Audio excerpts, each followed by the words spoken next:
Hi, I'm Peter Adamson, and you're listening to the History of Philosophy podcast, brought to you with the support of the Philosophy Department at King's College London and the LMU in Munich. Online at www.historyofphilosophy.net. Today's episode will be an interview about ethics in the Renaissance with David Lyons, who is Reader in Italian Studies at the University of Warwick. Hi, David. Hello. Thanks very much for coming on the podcast series. Thank you. So perhaps you can start by giving us a general sense of the sources that Renaissance thinkers drew on when they were discussing ethics. I guess the most obvious source would be Aristotle's Nicomachean ethics, which they certainly knew. I guess they did read that quite eagerly, but there were probably other sources of inspiration as well. That's right. Well, Aristotle is a very important source, as you indicate, the Nicomachean ethics in the first place, but also other works, including the Magna Moralia, and other works such as the Eudemian ethics as well, which are not terribly well known in the medieval period, but become much better known in the Renaissance period. They're not that well known today either, actually. No, quite. That's unfortunate. But there are lots of sources from antiquity besides Aristotle that are important. We can mention Plato among them, even though Plato didn't have a very large tradition in the medieval period. In the Renaissance, certainly his dialogues become very well known in Latin translation and later on in vernacular as well. And then we can think of one of the greatest Roman authors, Cicero, whose works such as the Tusculan Disputations were extremely well known in the period, as well as many other orations and works of moral philosophy. Then you have Seneca, of course, and the whole tradition connected with Stoicism. Outside of Seneca, many of these works well known in the medieval period and in the Renaissance period as well, of course. And I think probably one of the things we should remember is that ethics in the Renaissance is not just about the classical pagan tradition, but it's also, very importantly, about the Christian tradition and the Hebrew tradition. That is, those books making up what we call today the Old and the New Testament are actually very important from the point of view of how virtue is defined and how it's explained. And presumably church fathers as well, like Augustine. And so Yes, exactly. And their interpretations, again, also of the Bible. Augustine is extremely important as a conduit, not only of Christian philosophy, but of pagan philosophy, as we know. Back in the medieval period, we saw that there were commentaries on Aristotle's ethics. So that's an obvious kind of case where you might be writing about ethics. But there were all sorts of other contexts in which they could discuss ethics. So when they were arguing about the right way to live as a monk, for example, or when they were having theological debates about the nature of sin. So many philosophers from Peter Abelard onwards have arguments about ethics in that sort of context. Does the Renaissance sort of continue in the same vein, or do we get new contexts for talking about ethics in the Renaissance period? Okay, well, that's a very good question, because you can start by saying, I suppose, that literature continues and is very influential. You mentioned Thomas Aquinas, so the Summa Theologiae, where those questions come up constantly, is actually a very influential work, continues to be in the Renaissance period, up to the very end of the 16th century and beyond. So that's a literature that continues very importantly. But in addition to that, you also have a continuation of other medieval genres such as florilegia, or collections of sentences or sayings from particular works in which virtue is emphasized. And these have a tradition in the Renaissance bringing about the commonplace book, which humanists used as a place in which to copy great sayings from Cicero, Seneca, Augustine, the Bible, and other sources as well. But are they actually doing theoretical reflection on ethics in a context like that? I mean, that's more a place where you'd have, like, here's a memorable saying about how to live, but maybe not, a theory about sin or something. That's absolutely right, yes. These are more means to refresh one's memory about what virtue is about, use it in practice, but also use it as a source for sermons, for letters, for treatises, and other kinds of contexts. I think if you think about genres and ways in which people discuss ethics more formally, or issues in ethics, we can look at a continuation of the commentary tradition. some people think of that as having ceased in the Middle Ages, but actually what we see is in the 15th and 16th centuries and beyond them up to 1700, a continuation of engagement with Aristotle's writings, but also the writings of other authors, Cicero, for instance, whose tradition we hardly know anything about, actually, in the Renaissance, is a very, very interesting case. So people are writing commentaries on these works, as well as writing compendia of them and trying to grapple with the issues that they grappled with. And is that something they would have been doing in a university setting usually? They often did. Universities were a very important place because universities taught moral philosophy, but also the schools of the religious orders, the Franciscans, Dominicans, Augustinian hermits, all of these orders had particular studia generalia, they're called. They're correspondence to universities in some ways, although they concentrate on philosophy and theology. And they're doing very much the same kind of curriculum for moral philosophy as is studied in the universities themselves. Right. Well, it sounds like there's a lot of ethical literature from this period, and we're probably not going to be able to discuss it comprehensively in the next 20 minutes. So let's focus on something more particular, which is Aristotle's Ethics, because this is something you've worked on and published on. And in any case, is probably the main ethical treatise that they're engaging with in this period. So can you say something about the previous medieval engagement with the ethics, and then also the translations, because there was actually more than one translation into Latin during the Renaissance, and maybe something about who was reading the ethics? Yes. So the medieval period sees 4 different translations of the Nicomachean Ethics, culminating in that of Robert Grosseteste, 1247-48, and then William of Merbeeke about 30 years after that. In the Renaissance period, starting especially in 1416, 1417, the first new translation we know of is by Leonardo Bruni, who is the Chancellor of Florence and writes a very rhetorically flowery translation into Latin of Aristotle's works. He gets attacked for it because it's not considered by some as being philosophically accurate. But nonetheless, it's very interesting because of the debate it sparks. Bruni believes that Aristotle's Greek is eloquent, and he wants to prove that through his translation into Ciceronian Latin. Now, you've read the Ethics in Greek, I'm sure. I was just wondering if I would go so far as to say that it's eloquence. Yes, it's not exactly Plato. It's certainly not my impression. Yeah. And if you know that work is actually coming from lecture notes taken by students in probably a fairly disorganized state, I don't think that we would say that it was eloquent either. But that translation by Bruni, in any case, gives rise to a number of other different translations. One by the Greek emigre John Argyropoulos in the 1450s, and many, many more in France, Germany, and other places, and also into translations into the vernacular later on, which expand the angle of audience. And maybe we should mention here that there were also Byzantine commentaries on the ethics. That's and absolutely they would have known true. these as well. Yes, Eustratius, or the commentary known as Eustratius, which is mosaic of different commentaries, is the most important one. And it brings together works from the 3rd century after Christ up to the 12th century. And that's very well known. Is this all just kind of manifestation of a more general tendency in the Renaissance, which usually goes under the heading of humanism? They're turning back towards these classical texts, and this is just the classical text on ethics. So, of course, they translate it again, they study it, they write commentaries on it. Is it just a kind of sub-phenomenon of humanism that they're so interested in Aristotle's ethics? I think we have to consider this more in the context of the very long commentary tradition, beginning with the ancient Greek tradition, of course, that this Eustratius commentary includes in part, leading through the Byzantine commentary tradition, the scholastic tradition, especially Albert the Great, Thomas Aquinas, and then continuing its influence in the Renaissance period, rather than as a special feature of humanism.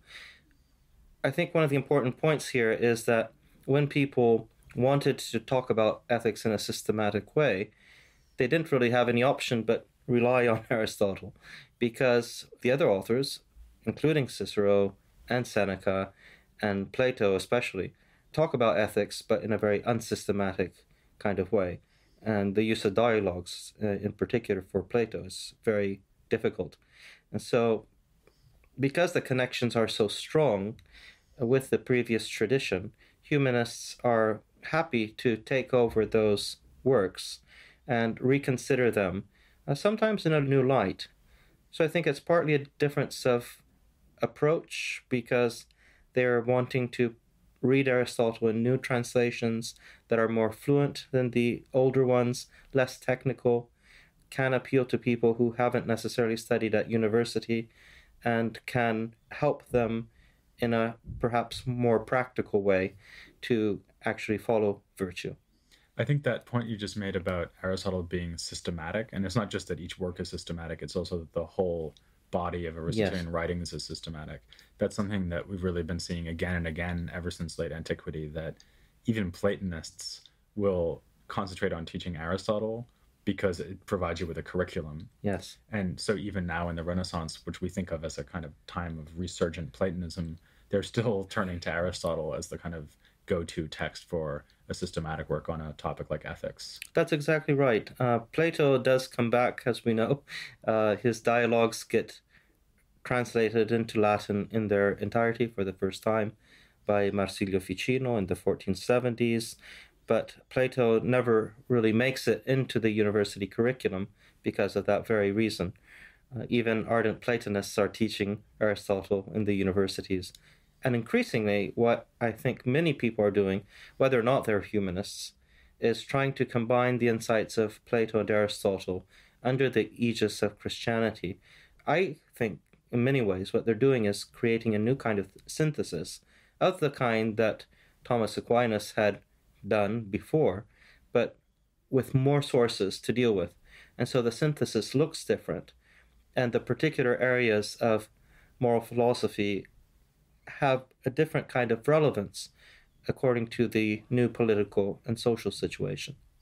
What did they do with the aspects of Aristotle that are not so easy to combine with Plato? I mean, maybe the most obvious example is that in the first book of the Ethics, he pretty soon turns to the topic of the form of the good, which you might think of as the keystone of Plato's whole ethical teaching. And he says, oh, there's no form of the good, and the good is said in many ways, so this whole theory is just rubbish. So what do they do with a text like that?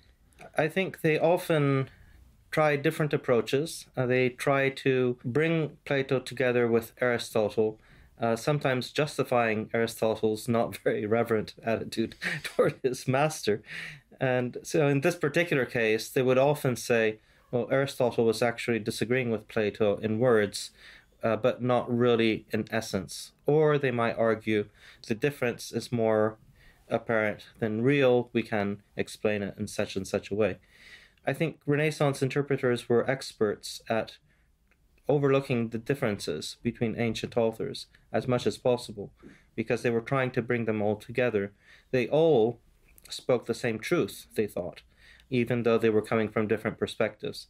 And so, in some ways, a lack of historical perspective brought them to flatten some of the very great differences that we see today between ancient thinkers.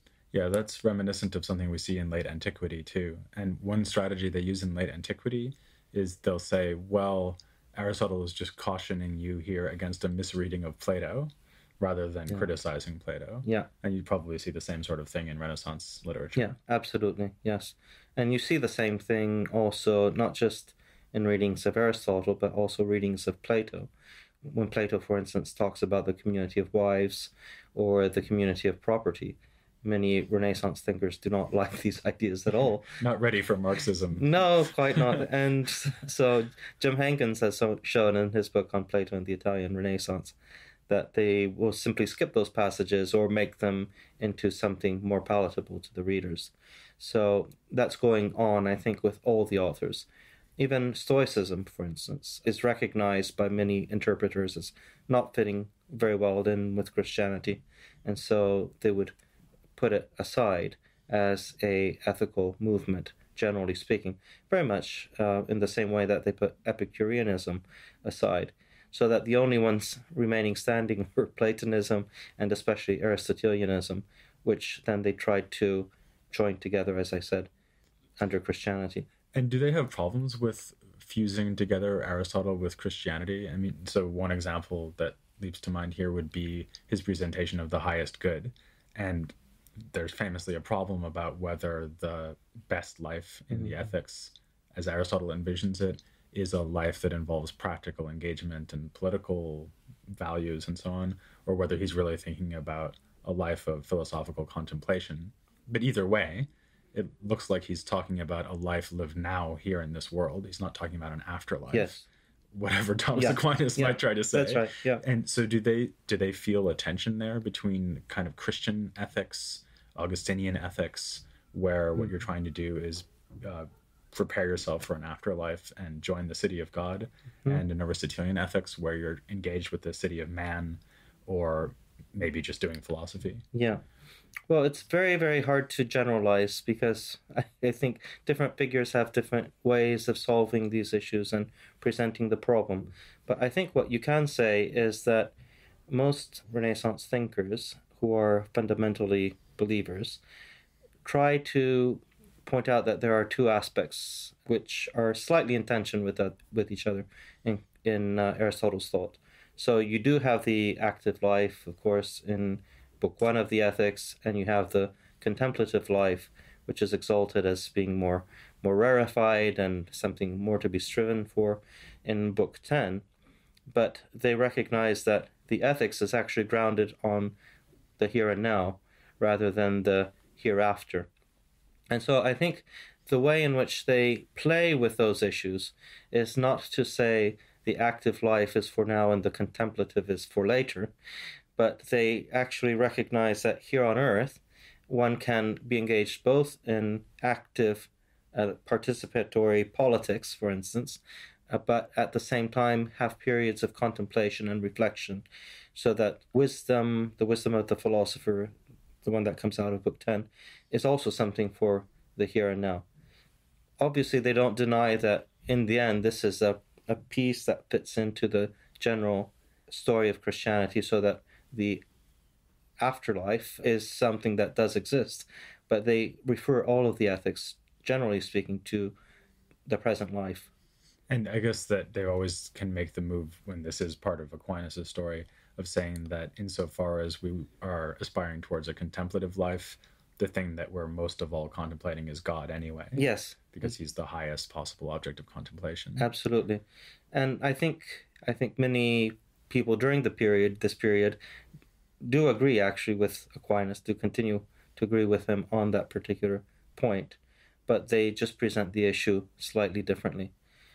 We have to remember that many of the ones who were interpreting Aristotle on this were very often still members of religious orders, that they were very often professors of philosophy, such as Francesco Piccolomini and Padua in the 16th century, who had a very strong interest in welding a Platonic metaphysics onto an Aristotelian system of moral philosophy.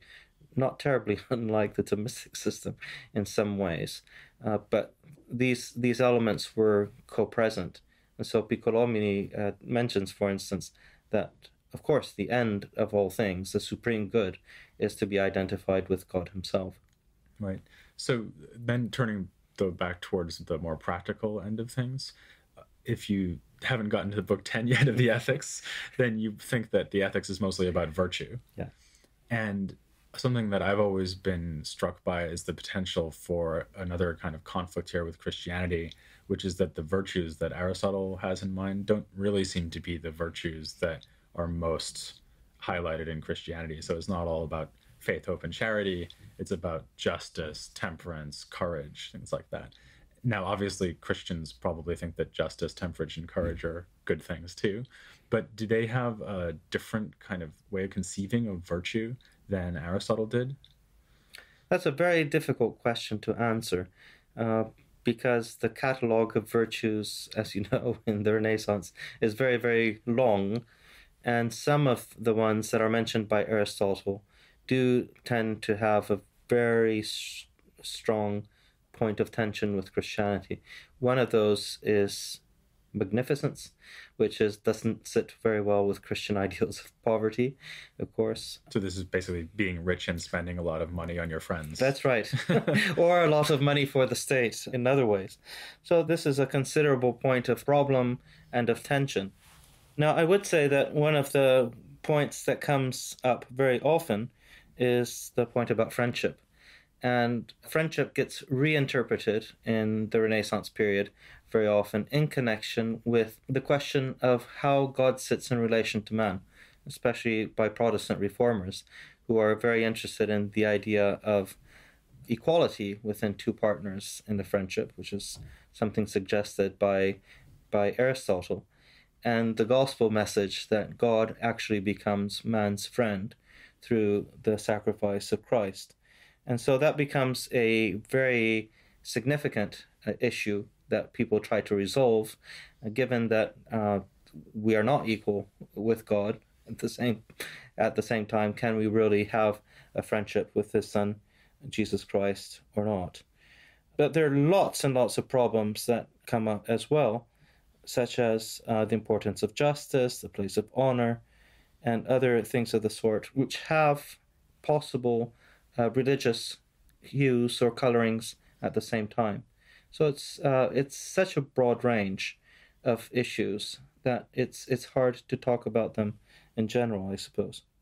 Do they even have a problem with the fundamental idea that virtue is a mean between extremes? Because if you think about a virtue like chastity, Yeah. the idea isn't, oh, be chaste in the right circumstances and to the right degree. It's be as chaste as possible. That's right. So isn't there a problem there as well? That there is a problem, yes. And there's also a problem with ideas of justice and how you actually define the distributive kind of justice in the Aristotelian system and whether that matches Christian ideals or not. All of these are points of tension, absolutely. And it's not something that people solve. I think there's always a big question point. Could I just mention that one of the points that does come up very often, and some have written on this point, is that of heroic virtue, which is something which especially comes to the fore in the 16th century because people want to explain how saints, for instance, can be invested with a special virtue from on high. And so this is a point in which they try to combine elements of Aristotelian philosophy with Christian theology. And again, the things don't sit together very well. This is like comparing an ancient martyr to Achilles. Yes, quite. Basically. Yes. Yeah, I'm not quite sure I see how that's going to work. It's a problem for a lot of thinkers trying to reconstruct to what extent you can use pagan philosophy to shore up the foundations of Christian theology.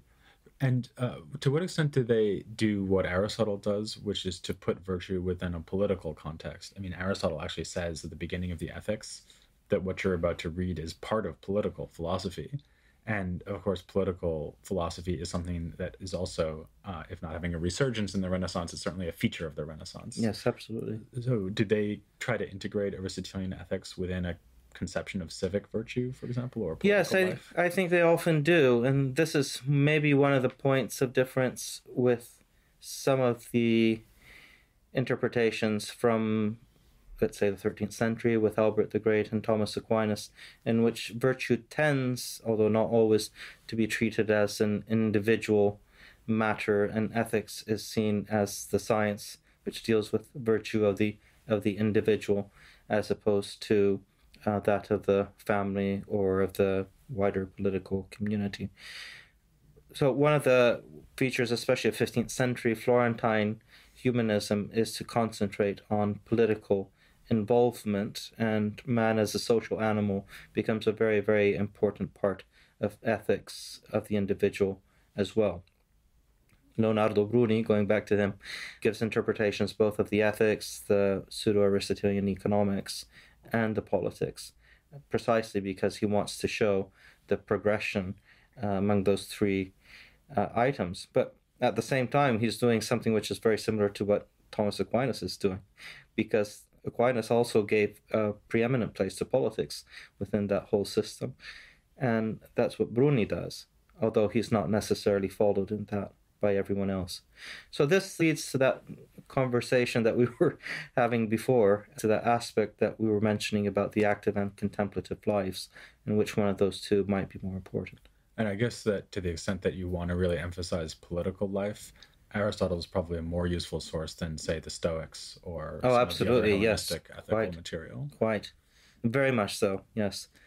Also because the Stoics emphasize so much the single individual and retreat from politics, which is not, by the way, necessarily something that some humanists object to. Petrarch is famously allergic to involvement in politics after he's at least seen a failed attempt to take over Rome by Cola di Rienzo. He retreats out of politics and even accuses Cicero of having gone too far. Okay, well, thank you very much to David Lyons for coming on the podcast. Thank you. And please join me next time for more on Renaissance philosophy here on The History of Philosophy Without Any Gaps.